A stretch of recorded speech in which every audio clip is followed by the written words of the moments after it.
I don't necessarily think that trains are derailing more frequently. Trains carrying oil are derailing more frequently, and that is because there's so many more trains that are carrying oil. So it's just a volume thing.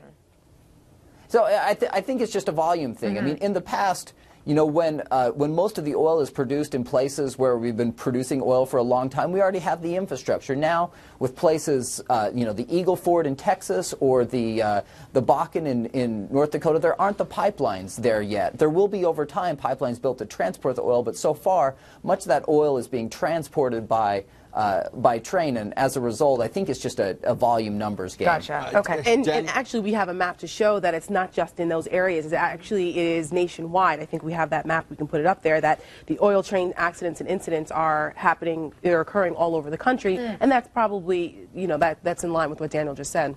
Daniel used the term infrastructure. I think that's an interesting place to go for just a minute, because the administration is always so in favor of the concept of infrastructure. They talk about we need more infrastructure spending, and they never talk about, by the way, the environmental impact of putting, let's say, billions. Actually, to really update infrastructure in this country would cost hundreds of billions based on what they want to do. But what that would do to the environment, that's never talked about. But here, where you could actually do infrastructure spending on our energy infrastructure, and that would create jobs, that would actually we don't want perhaps that. lessen the environmental impact of doing all of these other things. And, but it just shows you how deeply ingrained this is in their ideology. This is not of political benefit to them. Mary Landrieu was like, Keystone's great, I swear, whatever she has to do to get elected. But the Democratic Party still is pretending like this isn't an obvious play. They'll wait until after the election. It's a joke. They want that $100 million from Tom Steyer. That's right. Tom Steyer still makes his money with investments in fossil fuels. It's because they don't want to invest infrastructure into anything that upsets the Tom Steyers of the world that are environmentalists. And the special interest groups that are pushing on the president.